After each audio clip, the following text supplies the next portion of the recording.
Derek, we are back, my friend. We are, buddy. We're back. We're here. Yeah, I see a shirt that you're wearing right now. What's that shirt? Oh God! Oh, this shirt. Yeah. Well, it's got it says Able Baker Brewing on it. Have you heard of that? Well, you know what? I'm actually wearing an Able Baker hat right now. Oh my gosh! Believe it or not. Believe it or not. And there's a reason, Derek, that we have our Able Baker gear on today. Not that we don't wear it, frequently, but specifically today, we both came rocking Able Baker because guess what? What? We got a cool guest today. Quack! We have a fantastic guest today. His name is Manos. It's the designer of the shirts. Well, we're going to have to confirm that, man. But you know what? We're excited. So I don't even want to talk to you anymore. Let's just let this thing roll. Let's do it. 5, 4, 3, 2, 1, go. Hi, my name is Stu Hawk, and this is my podcast about all the weird, crazy, spooky things that scare me and my guests, and the one thing that helps us forget all about them. Ladies and gentlemen, beer freaks.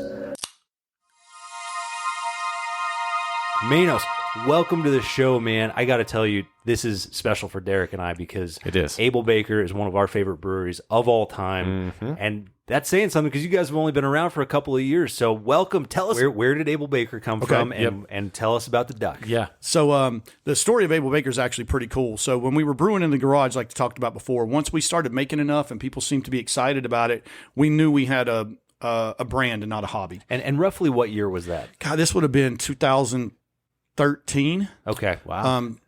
So we knew we had the idea we wanted to turn it into a brewery and turn it into a business. So we're like, hey, we got to name this thing, Yep. And this is actually a little bit before. This is more like 2012. And so I'm kind of the creative guy with writing the blurbs and doing the artwork and different things. And so I'm like, okay, we got to get this right. And the one thing that I had in my mind was I felt at the time, and this is almost 10 years ago now, that Nevada had a really bad reputation for beer. Sure.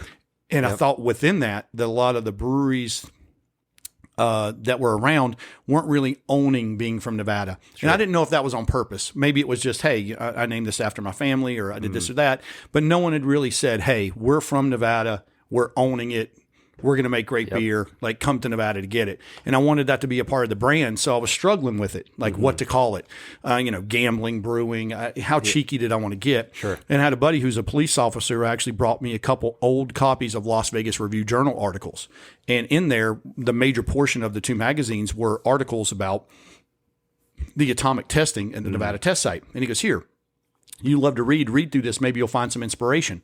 So sat down, and these things were, they were old, and I'm reading through them. And in the course of the reading, I found that the first two atomic tests conducted at Nevada test site were called Bomb Able and Bomb Baker. Nice. So in my mind, I'm like, okay, first of all, that's super easy to say. Able Baker. It rolls right off your tongue. It's amazing. It sounds all American. It's not confusing. Yep. It's not going to scare anybody. Yep. Second of all, if anybody ever builds their draft beer list alphabetically, it's going to be really hard for Able Baker not to be number one, so it's at the top of the list. Brilliant. And then technically brewing beer is a lot like baking, so saying someone's an able baker means that they're proficient at their craft. So we're able beer bakers. Absolutely. So I really liked it, and I was like, that's great. So we settled on it, and then in doing the research after that, I found out the story about the duck. So here I'll tell that, and I'm going to everybody pause. I'm going to take a bad story and I'm going to turn it good. Cool. So when they did all this atomic testing at the Nevada test site, they basically needed to know what would happen to soldiers. Sure. So for about 16 years, they took chickens, cows, rats, pigs, goats, mice, cockroaches out there,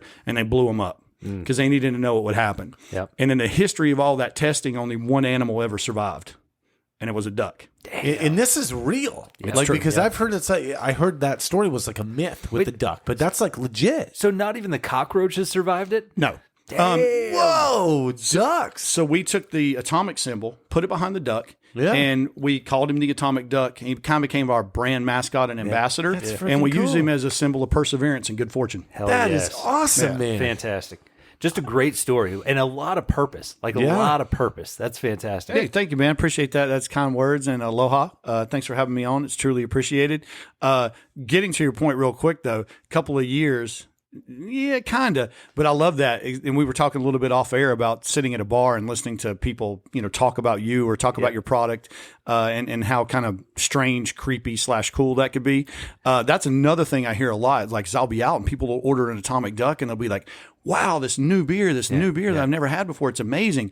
And in my mind, I'm always like, it's 2021. I brewed that beer in my garage in 2011. That's a long time ago. So it seems like it's just here. Yeah. But trust me, man, there's been a lot of blood, sweat, and tears from a lot of really smart and hardworking people to get this thing done. So to your point, the tap room is what really people, they see it as a like a vanity piece. Like, now we have a big sign. Now we have a grain silo. Yep. Now we're here. Now that didn't open until September of 2019. Yeah. And then when you lose a year to COVID, basically, it does make it seem brand new because it really hasn't been there. Yep. So I love the newness of it because that keeps things fresh and cool. And then in my mind, sometimes I'll go back to old beer festivals. Another thing we were talking about, and it's like, God, was that 7 years ago? Brewing the beer in your garage, Hey. man. Can you tell this story? Because you told us right before the show, you showed up at a beer festival with beer from your garage. That's amazing though, because that's like, it's organic, it's raw, it's real. Like, this is it, man. That's how it's done. Yeah, and that's really, at the time, we really didn't know any better. Yeah. We were making beer, and we wanted to amp up how we were making it. So most home brewers brew in 5-gallon batches. Yeah. You can actually make it on your stove, and even if your beer is awful, which a lot of home brew is sometimes. I've had that experience. Yeah, I tried. My own personal home brews have been terrible sometimes.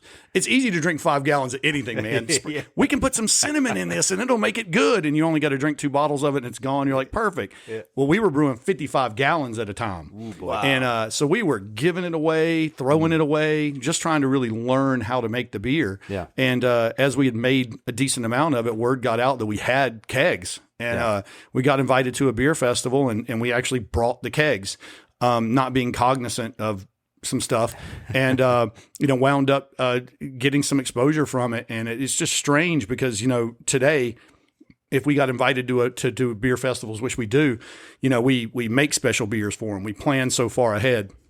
We have a game plan for it. Yeah. And then we were just so giddily excited about being able to go and participate that was really the focus. And there's some charm in that too, man. You know what I mean? When you got your homebrew keg, and you got it and you're carrying it into the festival, and you're doing your own thing and it's like your first big like splash. The charm of that is it's enticing, it's hypnotizing, and not that it goes away because I'm passionate about beer and what we do. It's just that festival was completely unique, and I still remember it. That's awesome, man. So when you guys brought that out there, did you? I mean, you guys were called out as like one of the top beers. Top 5. Yeah, right? No, we had, and I know you guys just did a show with Bob Barnes as well. So, man, Bob, kudos to him, man. One of my really good friends. I love that guy. And at the first couple beer festivals we did, when we were home brewing, we were never really part of the homebrew culture. So we weren't part of Snafu. We weren't competing in homebrew competitions. We weren't doing pro-ams. We were basically just brewing for the art of brewing. Enjoying it, self-indulgent. Yes. Yeah. Were you getting high on your own supply in that case? 100%. 100. Who doesn't? That was the best part of it. And like I said, a lot of people, they laugh now when they come into the brewery. The first part of the chalkboard 1 through 8 are all these huge double-digit ABV beers, and everyone's like, "Oh, we live in Las Vegas. How can you serve me a 14% beer when it's 112 degrees?" And I'm like, "Cause that's a homebrew recipe, man. Yeah. If I'm brewing in my garage and it's 110 degrees, guess what? I'm not brewing a 3.8% Pilsner. Hell no, it ain't worth it. You want to feel your work, man. You know it. I get a lot more bang for my buck doing a 12% dark beer and keeping it around for a while. So it translated because we kept some great recipes that we had, and then all those strong beers are on the board and they're not going anywhere because they're some of the best beers we make. They're so good. Your list is impressive because like when we go there, it's like at least 15 roughly on the board are your guys. And I know you guys source you guys have some other breweries from around here, which is awesome. The rising tide raises all ships, sort of like local scene. That's great. But out of the beers that you have on draft there, all of them are good. Several of them are freaking great. And not many breweries can say that. That's why I love Able Baker so much. I mean, there's other places I've been, to your point, that, it's like, oh, they have, 10. And I'm like, I kind of like 4. Yeah. Like Able Baker, it's like, crap, I really want that one again. I want that one again. I want that one again. Crap, I don't know. I don't know what to get. Yeah. So have we sucked up to you enough yet? I mean, literally, it's perfect. But I mean, to that point though, that's the one thing where when we talk about seeming so new, the reason, I mean, we have 33 taps at the tap room, and like you said, 15 or 17. We're up to like 27 of our own beers now on tap. And I'll be honest with you, I've been to other breweries, and I'm a beer fan, and gone to their brewery and barely been able to build a flight from their own beers, and been like, okay, I just flew here or drove here, did whatever to get here, and I can make a 5 beer flight, and now I've tasted everything this brewery has on tap. Not that that's a terrible thing, but at our place, the one thing you are going to get is, I think, a quality lineup that's also deep. And we have 27, 26 of our own beers on tap regularly right now. And pretty wide variety, too. We go from everything, like I said, the double barrel Kael Impale'd ales on tap very frequently, and it's 14.5% ABV, all the way down to something like a really sessionable sour like the pineapple Kapow that we're drinking on right now. And I love that you say it's sessionable at 5.2%, which I'm with you, man. Because when you have a session that's like 3.5%, I'm like, what's the point, dude? Yeah. I'll drink water today. Yeah. 5.2, that's a session for me. I'm like, and you know what? I got to tell you, too, because we cracked these pineapple Kapow before the show. I'm actually on my second already. Pre-game, I like that. Session it. I like that. It's a session. Yeah. Okay. I'm not a huge sour fan. Anyone will tell you if you listen to the show, I'm not a big sour fan most of the time. But this one's easy drinking, man. This one's good. It feels good. It feels good. Yeah. I get really bad heartburn from sours. Yeah. I sound like I'm an 80-year-old. But I do, and in this one, not at all. This is so nice, man. Yeah, but something that's really cool about this beer too is, and that's a funny thing about craft beer drinkers too. I'm around craft beer drinkers all the time. We think a session beers start at 7%. Like, oh, this is totally sessionable. This IPA is delicious. It's only 7.2. I'm like, yeah, I get it. Sure. But generally around 5 for me, I consider sessionable. Yeah. But this one, part of the reason it's probably not upsetting your stomach as much is there's a lot of science going on in the craft beer community right now. So this beer is actually brewed with kind of a scientific side to it. It's brewed with a yeast called Sourvacia yeast, which is a modified version of the Saccharomyces cerevisiae yeast that is normally used in brewing beer. So basically what it does is it's been modified to produce lactic acid, to create a sour profile without having to make a kettle sour, without having to do an open foeder or a mixed culture and let the environment kind of sour it out. So it's genetically designed to produce a sour flavor. It's only been on the market for a little bit, but it's a game changer community-wise probably for the brewing industry. In another probably 2 years, you'll probably never see another kettle sour made again. This kind of style is going to kill that style. Yeah, so is that the kettle sours? Like, is that the reason Derek is getting heartburn from like the not as good sour beers, or is he just a sissy? No. It's probably a combination of both. Oh, thank you. It sounds fair. I think the third thing would be he has his shirt on. If his shirt was off, his stomach wouldn't be upset. You know what? I was thinking about changing the logo of the show to that picture behind Derek. Dude, your viewership's going to go up, man. It's going to go up. If it's really about eyeballs or earballs or whatever you want to call it, like that's going to help. We are looking for the 60 to 90 demographic. That's one way to get them. I think that'll get them. No, you look good in that picture, man. Thanks, I just love that you have a shirtless picture of yourself in the bar. It's fantastic. There's 2 there. It's 2 of them, actually. Yeah, it's fantastic. Give me the credit. Perfect. But yeah, this will solve a lot of those problems. And not that kettle sours are bad. It's just a different way of making beer. Yeah. And this is just, I've been saying it for a while. The craft beer industry, it moves so fast. Things are always changing. The only thing that kind of stays static is the fact that people love IPAs. Sure. The quote is, everybody asks, what's the next IPA going to be? And the answer is always an IPA. An IPA. Yeah. A variation of the IPA. Exactly. Like, and I don't think that's going to change. The hazy was like the biggest innovation that happened. I mean, I don't even know when that started. Probably started taking off in 2017, 2016. It's been going around for a while now. And it's one of those things, and I'll tell this story all the time. I'll tell it to you guys too. I'm a bar and restaurant guy. I've been doing this for a long time. Before I started the brewery, I ran a bar consulting business. And the 2 things I've probably been the most wrong about that I used to love to speak on, because if you can't tell, I have no problem talking, was when I first got to Vegas, I understood the bottle service industry and where it was going and nightclubs and the whole purpose of it. And back then it was really about real estate. Like, oh, okay, I'm going to get this bottle so I can sit right next to the stage because I want to see Nine Inch Nails or I want to see Tiesto.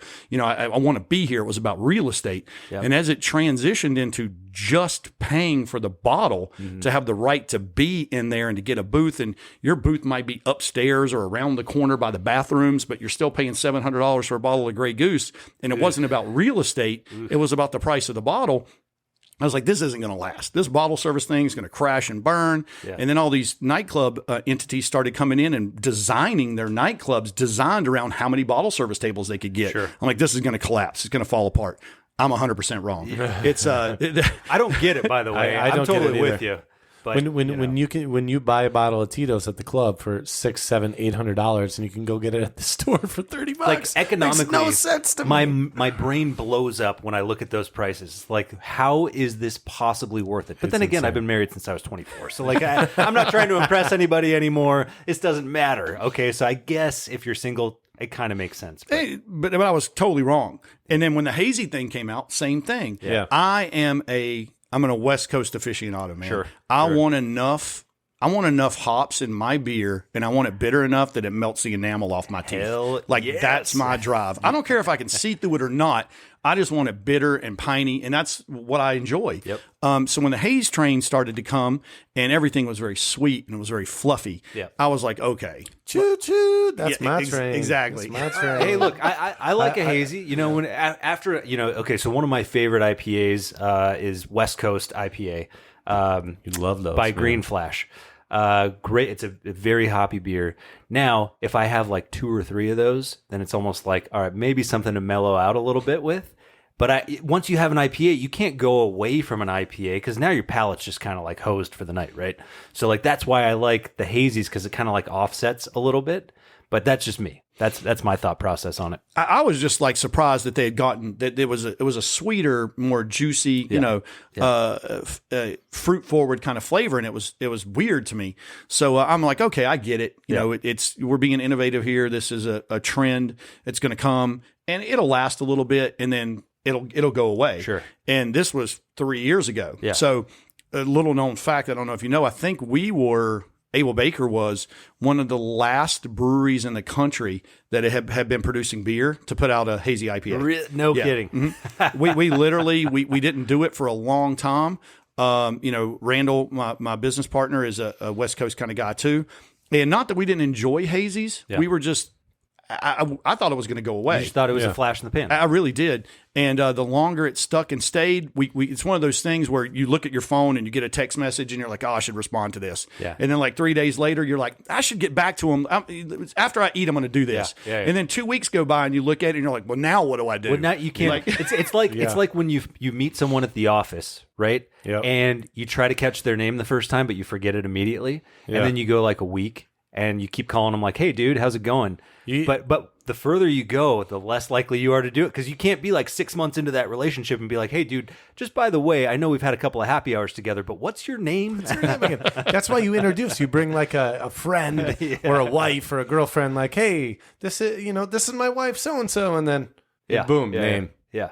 It's very obvious, though, to anyone who does that. Yeah, 100%. I'm just going to say that. Yeah, it is. But anyway, so I hear you on the hazies. I got to tell you, the new thing that I can't stand, though, is the milkshake IPAs. I am not a fan of like the milkshake style. I don't know if you guys are brewing any of those right now. Well, you know what? We adjusted to the hazy thing. And like I said, it's not that I wasn't a fan. Yeah. I just didn't think it was sustainable. And then it became sustainable. And I'll tell you once again, like the bottle service stuff, I was wrong. Yeah. I think hazies are a permanent part of the craft beer landscape. It's not going away. Yep. I think what you might see is it fall back a little bit to the breweries who do it really, really well, being known for it. But kudos to, my head brewer and for us for adjusting the stuff that we put out. And really what forced us to do it was COVID. We were on the borderline, like, okay, we're looking at the phone going, all right, it's been a long time. What do we do? Do we ask Tommy what his name is? Yeah. And we're like, okay, we're going to do one. And then COVID kind of hit and we're like, okay, now we got to package it. Now's the time. So now we got to own it. We got to create a brand. We've got to do these things. And we put the first one out And my brewer did such a great job of creating a recipe. It was fantastic. And Quarantine Duck. Yeah, Quarantine Duck. I love it. You guys came out with that so fast, by the way. Yeah. I still remember, like, early in the quarantine, my wife brought home a 4-pack of it, and I was like, what is this? I mean, obviously, I already loved Able Baker, but I was like, Quarantine Duck, how did they do this so fast? It was like April of last year? Mm-hmm. Yeah. I mean, it was like right after the shutdown started. It was. And, we knew we had to get it out. We knew we wanted to get it in package. We knew that was the perfect opportunity for us to say, hey, we haven't been in the hazy game, but check out what we can do. Yeah. And for lack of a better word, right then you had a captive audience. People couldn't go out to bars. They couldn't go out and drink the things that they'd normally been drinking, or maybe even come and only get the Able Baker beers that they'd been known to have, and go, next time I come, I'll try that new beer on the board. But this time I'm getting Kael Impale'd because I know I love it. So we kind of had a captive audience, and then we were pretty nimble with it and got it out, and the reaction was so strong. Yeah. Rarely ever do all the entities come together, meaning people within our organization, the consumers that shop, the distributors, the buyers, all come back and shoot emails and text message going, oh my, why haven't you guys been doing this? When's the next one coming? And we just all looked at each other and said, okay, this is what people want. And the beer was great. And we started putting them out. And now we have a line called Of Balloons and Unicorns that's out there that I think we're on iteration number 5. Wow. We've done several hazies, and they're literally some of the most popular stuff that we do. And sometimes you just got to bend to the will of the people. And as long as we're making a great beer, and we are, and as long as I get to do things like I brought a can of Double Dead Duck, so as long as we still get to make our super bitter double West Coast style, and we have the best of both worlds, then I can get on the haze train. As long as you can mix it up a little bit. Yeah, absolutely. I love the haze train, man. I'm not I know you guys are big IPA guys. That's all right. I don't know. There's something about it that I can't do, which is fine, right? Don't sell yourself short. You can do it. You just prefer not to. Yeah, but I will say the hazies have gotten me to really enjoy the IPAs, and I think now, like, I'm trying more just IPAs instead of the hazy. Yeah. Because now I'm getting, okay, this isn't as bad. It's a gateway IPA. It's a gateway IPA. And that's what the milkshake IPA was designed to do too, was really be even more of a gateway. Yeah. So now you're taking a softer, fruitier, more accessible flavor profile of an IPA, and you're adding stuff like lactose to make it more pillowy, and you're adding fruit. Yeah. So now you're getting eyeballs and you're getting customers interested in that style that might not have ever touched it. That's going on in a huge way in the sour side right now. People who never would have touched a kettle sour because it would have been too lactic for them. It wouldn't be something they were interested in. Now all of a sudden they can get this sour, in quotations, that's full of blueberry juice and marshmallow fluff and cinnamon and 12 pounds of mangoes and all these different things, and it tastes like a smoothie from Jamba Juice, but it's a sour, and it's getting them interested. So on my side, as a true craft beer enthusiast and someone who loves the beverage industry, I can't hate on that because everyone who puts it in their mouth and wouldn't have put it in their mouth before, you get a win. If that exposes the craft beer industry and we can take one more sale away from the big boys, that's a win for small businesses. It's a win for local communities. It's a win for farm to table providers. It's a win for everybody. So I can't be against it. And I try not to be a hater on stuff. There is some stuff that I am a hater on, and I always try to watch my mouth. But the milkshake IPAs were really the beginning of that. So the guy who actually came up with the milkshake IPA, one of those things he did is the old expression from World War II: "Loose lips sink ships," and he really was adamant. And it's a catch-22. Like, what do? You want the style to propagate. You want people to understand it. You want people to enjoy it. And on a selfish side, you want people to know that you're responsible for it. Yep. So you talk about it. But you know what?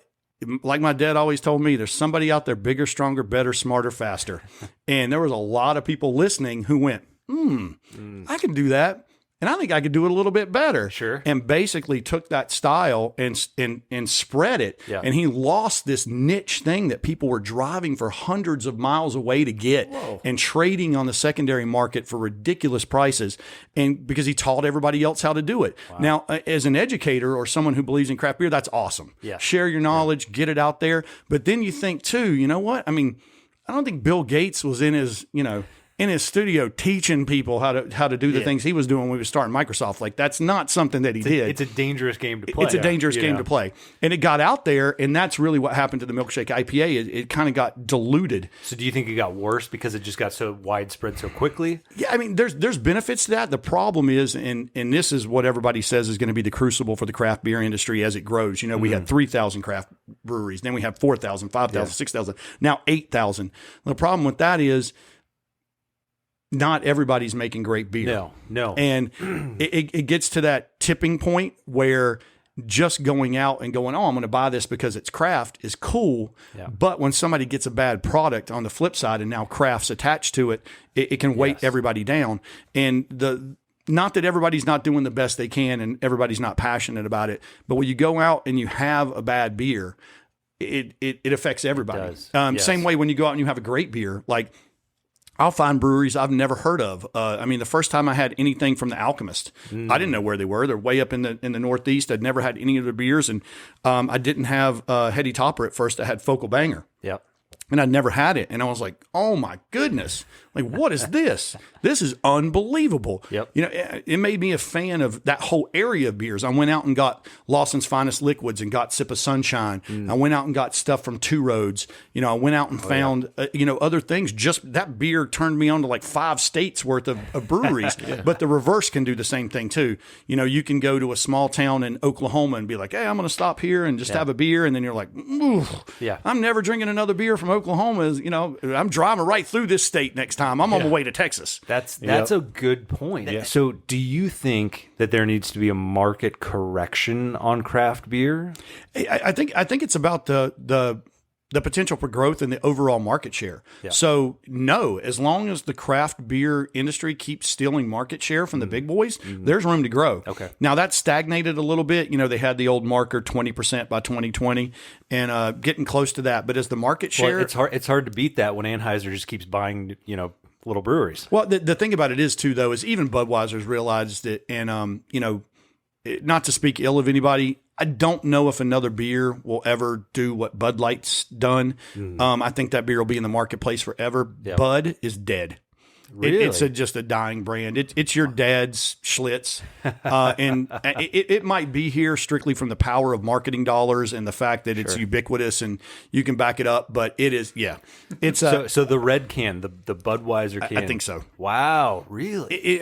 I think that what you'll eventually see is that beer. I mean, there was a time, I'm going to blow the number, I know it, but I think in the late 80s, Budweiser was on its own was 47% of the market. Whoa. Meaning that nearly 1 out of every 2 beers sold in the United States was a Budweiser. And this had been going on for a while, and it started to finally turn in the late 80s. You'll never, ever see that again, ever. Wow. But to see the brand kind of to flip around, I think what you're going to see is Bud Light's going to stay. I think Bud will fall back really badly, and I think Budweiser's already realized that. They're spending a lot of money in other places. Sure. But there's nothing wrong with that. And then maybe it'll come back one day as kind of like PBR came back. I was just about to do the same example. And 30 years from now, you'll laugh. 40 years from now, your grandkid will be in college, and he'll be like, you'll be like, what are you drinking? He'll be like, dude, I got a Bud. Check out this Bud. Whoa. Check out this Bud. You know it's in the retro 1985 red, white, and blue can. You know what I got? I got a pee. Yeah. So wait a second. Was that a fart or a poop? I don't know. I don't know. You've been in this situation before. I know I have. Maybe not me, but Derek has. And guess what? When you think you're about to fart, but you actually poop your pants, you might need something in a pink bottle. Pepto-Bismol. Trademark Pepto-Bismol. oh, well, thank you, Pepto-Bismol. That was an easy one. You needed a Pepto break, right? I did need a Pepto break. Shout out to Pepto, nice. making things feel better since 1847. Yep.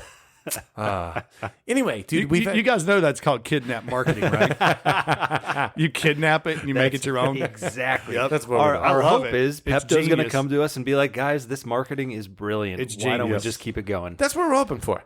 Yeah. But okay, so 2 questions. We've had amazing conversation about all this awesome stuff, but Is anybody dry? I'm dry, man. You're dry? Are you dry? I would love a beer. Okay. Well, do you want to jump into the one you were telling us about? The Double Dead Duck? The Double Dead Duck. Yeah, absolutely. Should we jump into let's that pop one? that. That'll be a Let's good one. do that. Damn. And by the way, thank you so much for bringing these beers because you brought some special ones. Yeah, man. I told you guys, I get super excited about stuff like this. I'm a craft beer enthusiast. So just to let everybody out there who's listening know, so I didn't want to overdo it. I wasn't sure how much drinking was going to go on this thing. So I did bring 3 beers. So I brought our Double Dead Duck, which is our double West Coast IPA, and we'll get into that in just a second. But kind of a white whale beer for us. We spent a long time trying to get it made. We've only made it twice in 7 years. So that's cool.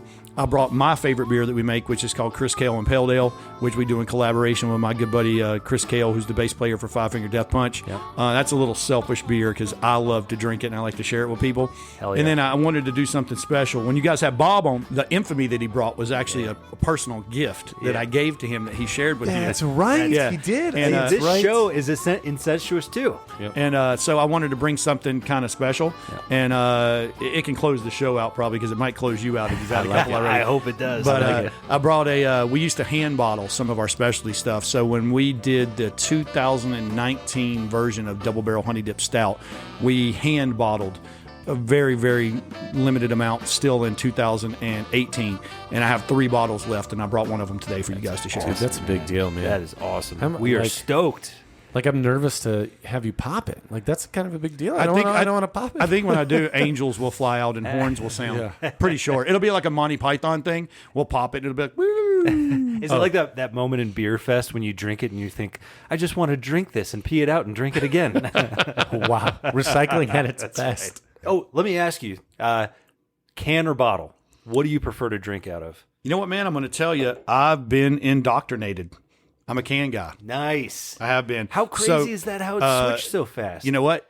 Another thing, though, if you said that to the guys from Oscar Blues, they would take you outside and beat you with a wet rag. Because they love their bottles. No, because they spent a decade trying to convince people that cans were the way to go.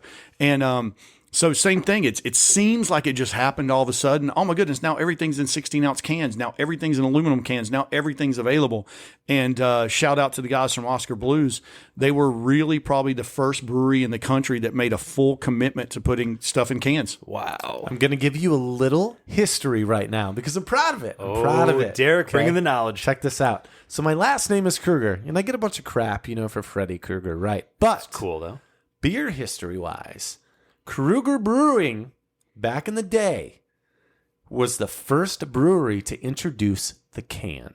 What? There you go. Boom. Where was Kruger Brewing based out It of? was in the Midwest somewhere. All right. Ohio, Illinois, I can't remember. I feel like you need to dig into the history on this, man. Oh, I have, but my memory's terrible. So you would normally know this. I would but normally You've know. had like 3 beers and, Well, no, even in general, I could read it and know it like the back of my hand the next day I wake up. That's it. I know I read something about Kruger Brewing. It's but yeah. possible we've had too many beers over the course of this podcast. But look it up, though. That's cool, though. It's pretty cool. That's they were the awesome, first man. brewery to introduce the can. Yeah, Pretty neat. and then the old expression there, I guess, came true too. They always say pioneers get slaughtered, settlers prosper. So they were the pioneers. They're not around. They got Exactly. slaughtered. Yep. And then Oscar Blues was the settler and kind of did it, and they prospered. Yep.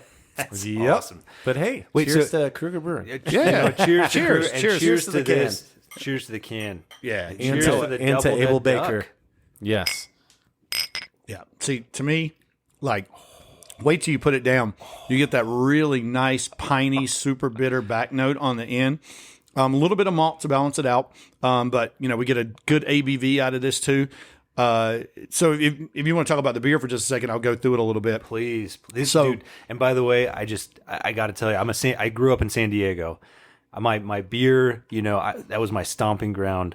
This beer is West Coast, man. Yep, This all feels day. good. This brings me home. I feel like I'm home. I can do this. Yeah. This is good. Thank you, man. It doesn't have that crazy skunk. Like, Nope. it doesn't. It's dry. It's nice. Yeah, Nice, this dude. is All right. so. When we did this beer, the first beer festival we ever did, we had we came up with the idea for the beer. So, but we couldn't really. We made it, but we couldn't really make it right. So we spent a long time really trying to figure it out.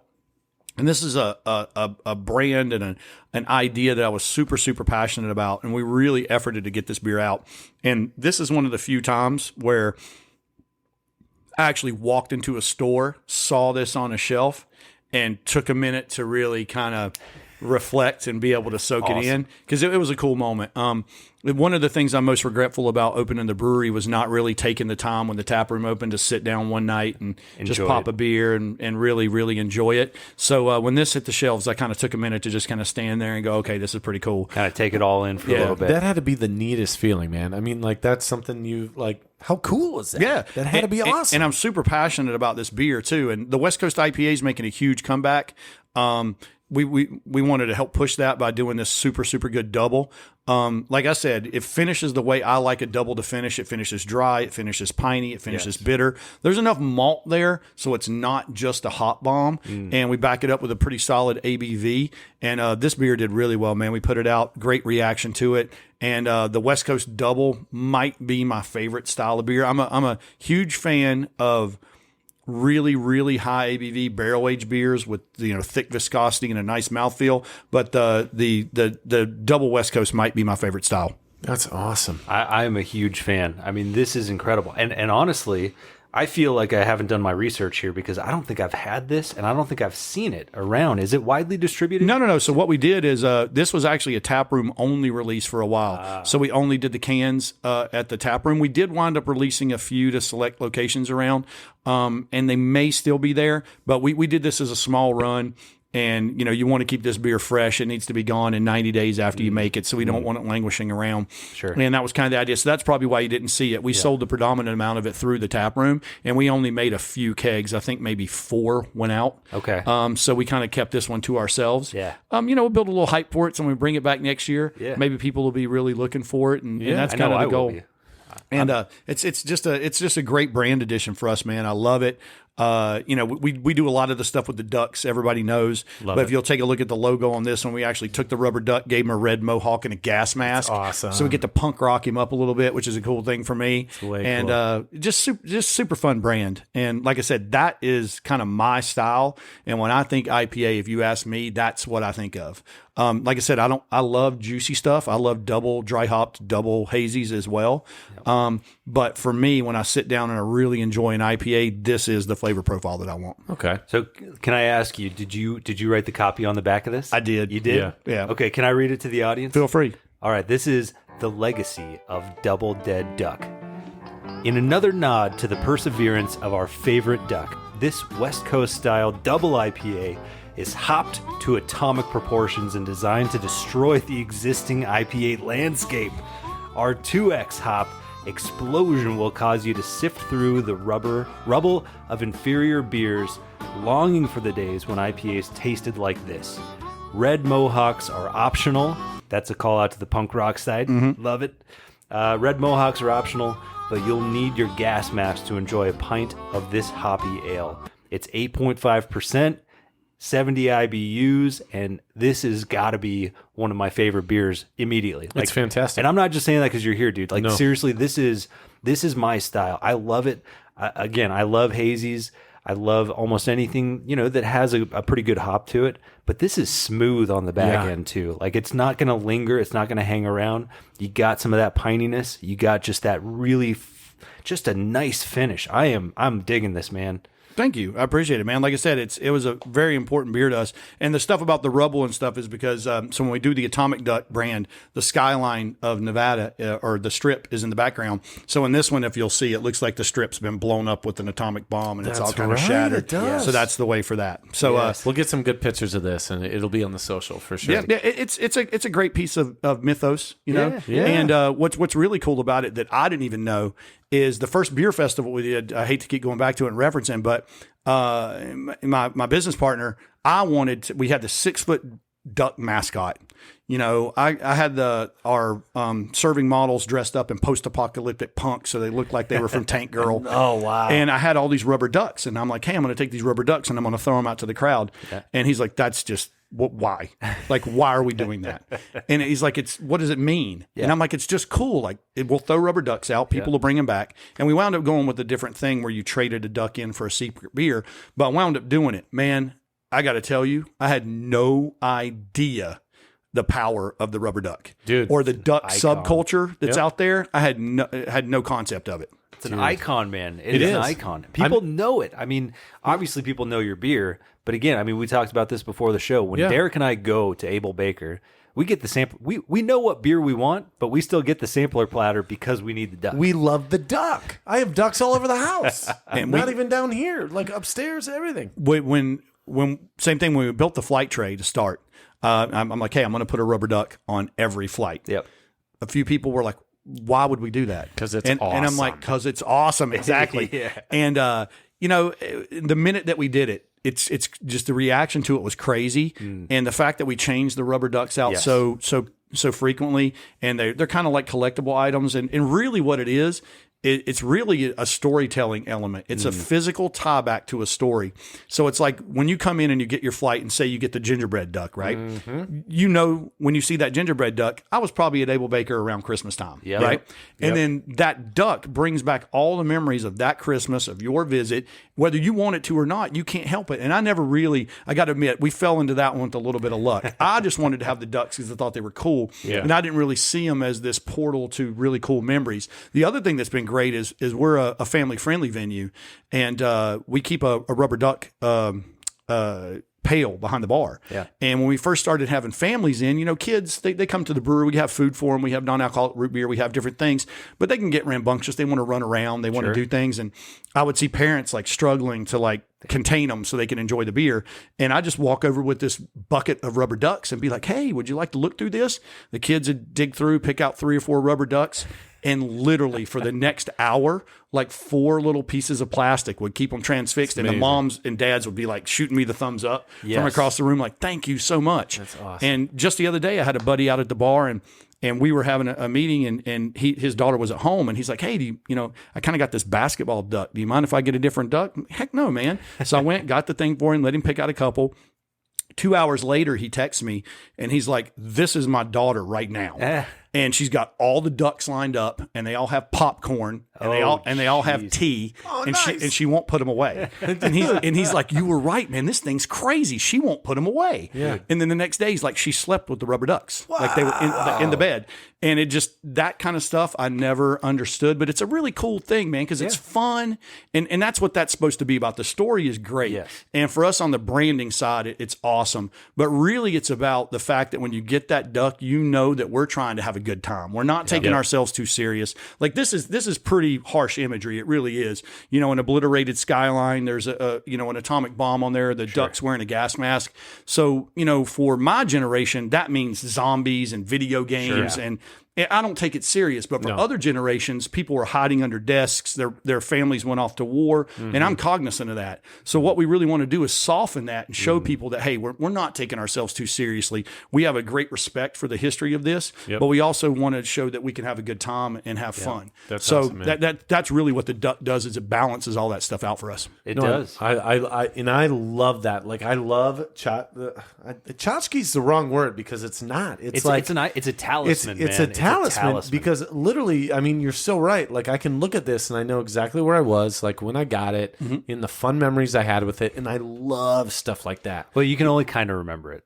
Well, but depending on how much you, it depends. But you definitely know you got that one at Christmas. I mean, that's a pretty Christmas duck. Yes. But no, it's so cool to me because I love that. Like I always say, beer or I guess whatever kind of drinking you're doing, right? You go to a brewery with buddies to celebrate. You go to a brewery with buddies to, like maybe something bad happened and you're there together talking. Like my favorite quote by anybody is Frank Sinatra. And his quote goes, oh, I know this one. Yep. I feel bad for people that don't drink because when they wake up in the morning, that's as good as they're going to feel all day. All day long. That's right. Speaking of that, I think it's time. I think it's time. I think it's time. I think it's also time for a quick Pepto-Bismol break. Yep. Wait a second. Was that a fart or a poop? I don't know. I don't know.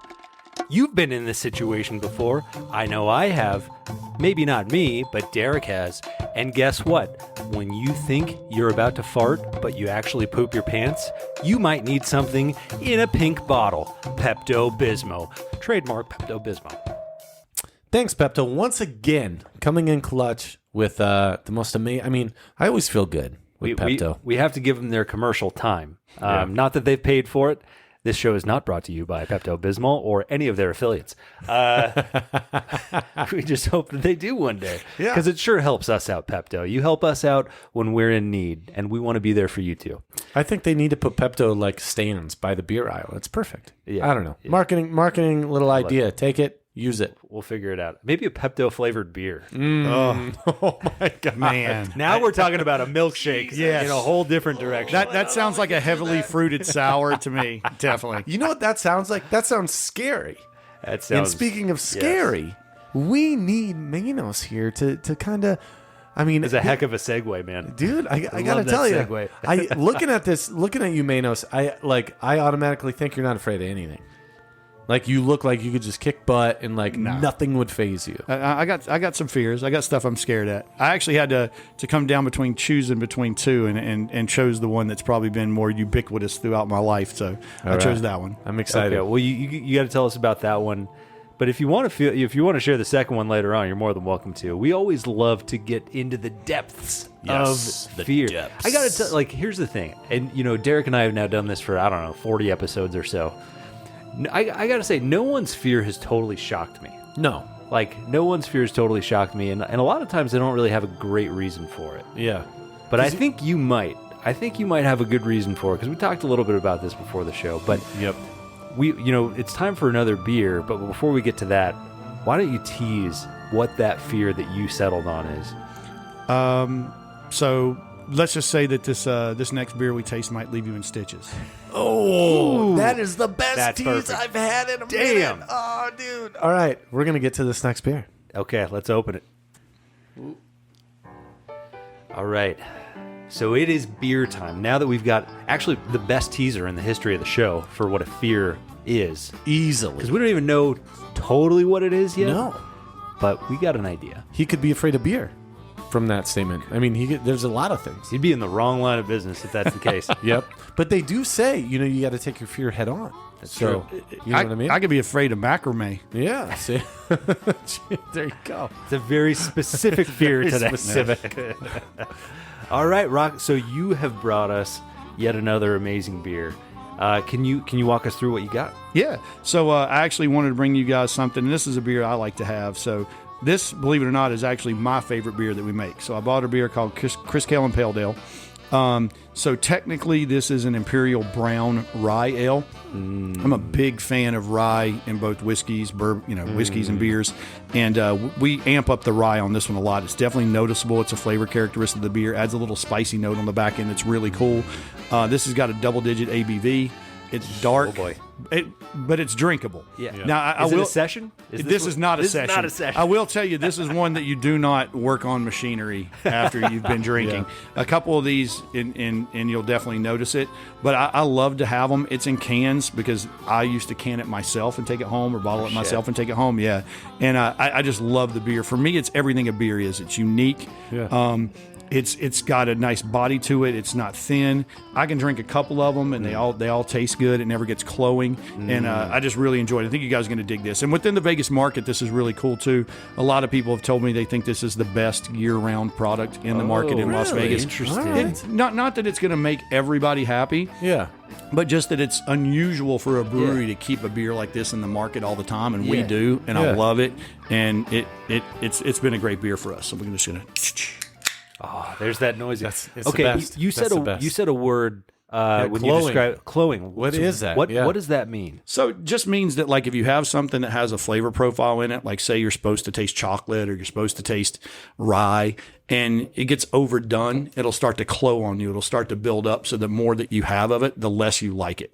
Yeah. So okay. it's important to keep that note, like chocolate or coffee or rye, and have it consistently taste good without moving your palate to the point where it gets desensitized or doesn't want it anymore. Okay. My favorite word that I've learned is, this beer is. Oh, no. Stuart, he knows what it is. This beer is going to tickle my latissible. I love that. I hate that word. It's fantastic. Nice. There's no definition yet. Zane It's just- Lamprey wasn't a big fan of that word. Zane either. Lamprey was not a big fan. But okay, so I got to read this. I got to read We got the more copy blurbs on this. Yeah, 'cause feel free. This one's a great. little bit different. Okay. So this is a Chris Kael Impale'd Ale. You wrote this one, right? Okay. A deceptively smooth Imperial Brown Rye Ale, brewed in honor of our good friend Chris Kael. This high ABV beer is aged on oak, and to honor Chris's Kentucky roots, designed to invoke bourbon flavors. Barrel-aged enthusiasts and music lovers alike will enjoy this collaborative effort. Beautiful. That's it. Beautiful. And, Chris is from Kentucky. Like I said, if anybody out there doesn't know what Chris looks like, when we did this beer for him, it would have been impossible for us to put out a 3.5% peach sour. No, That's just not what Chris looks like. So we knew we had to have a big, bold, strong, kind of powerful beer, and that was the idea behind this. Chris Kael's Crispy Sour. Exactly. what wasn't going to happen? So this is kind of the beer that fits Chris's style, so to speak. Yep. Same thing, dark black can. There's skulls on the can. Yeah. The beers. Some people have always joked with me, well, why Impale'd Ale? And I'm like, because it rhymes with kale. Like, he's perfect. Some things just work. Okay. Some things just work. Did you grow up with Dr. Seuss? Yeah, exactly. Yeah. There's a Nero in your bureau. Yeah. But you just got to go with it sometimes. It just worked. But cheers. Let's try it. Let's taste it do out. it. Cheers, guys. That's what I'm talking about. Silky smooth mouthfeel. You still get a little bit of the alcohol. You get the rye. You get some dark malts. But it's smooth. And there's nothing left when you're done. Dude, that's what I mean by no clo. Yeah. It's, Sorry to cut you off, but it's crazy. I mean, you say double digits, it's 10%, right? This tastes nothing like 10%. This is dangerous. Yeah, it drinks like a 6.5% porter. Holy cow, man. It's easy. It's too easy. Jesus. And this is just a beer that for me as a beer lover, I could drink every day and I'd never get tired of it. Yep. It's great with food. Yep. Now I like to drink beers at shows. I don't know if I could pack back 4 of these at a Dead Kennedy show, but it's definitely something that I dig. And this beer's got a great backstory too, if you guys want to hear it. Please. So Chris and I, I'm okay. I love it. But with Chris, when we did this, we had worked together. And the idea for the beer was kind of just really spontaneous. So Chris kind of had this moment where he felt like but he kind of made it. So, he's touring with Five Finger and they come back home to play the Joint at the Hard Rock. One of my favorite venues in Vegas. Amazing. Venue. And, Chris had worked for the Hard Rock and, they have all the memorabilia on the wall. And they told him, like, hey, bring your stage-played bass after the show. We're going to put it up on the wall at the Hard Rock. And he was just thrilled to death about that. And that's a cool accomplishment. Did he go work the bar for just a little bit? No, he for old, he old did not. times? But I will tell you this. I did work a gig with him one time where he left the bar and played a spot with Todd Kearns, who tours with Slash, and with Brett Muscat from Faster Pussycat, and got up on stage and did 2 songs while he was supposed to be bartending with me. And when he got done, Todd Kearns grabbed the mic and goes, who knew that the best rock star in the whole place is serving drinks? Because Chris is just that good on stage and super talented, and Todd's a polite guy. Yeah. But so he's like, hey, they're going to put my bass on. So I'm talking to him about it, and he's super excited. And he just texts me, and he's like, hey, man, I really want to do something special. A lot of my friends are going to be there. Some of my family's going to be there. What can I do? And I just kind of took it upon myself. So without telling him at all, I wrote a recipe, brewed a beer, made a label, fermented it out, bottled it, made 3 cases of it for the night. Holy cow. So a couple days before they're going to do it, I tell him, I was like, hey, I got a surprise for you for this event. You're going to have a gift for basically every person who comes there. And he goes, well, what are you bringing? And I said, I brewed you your own beer. And he's like, what? And I'm like, yeah, I got a label with your face on it. It's hilarious. Like, everyone's going to do it. And so every person who comes in, when they check in, we're going to give them a bottle of beer as like a souvenir. And he's like, was it drinkable? And I'm like, yeah, but people are just going to want to keep it. Yeah. So told him about it, and we set it up. And the day came, he does the show. Show was great. Comes off stage. They dedicate his bass, friends and family there. Great event. And everybody who checked in, Chris wanted to give them a little something. So they had like a little pin, and then they got a beer. Well, people, of course, started popping the beers and drinking them. And this is great. This is delicious. So the next day, Chris texts me. He's like, hey, man, that was really cool. It was really kind.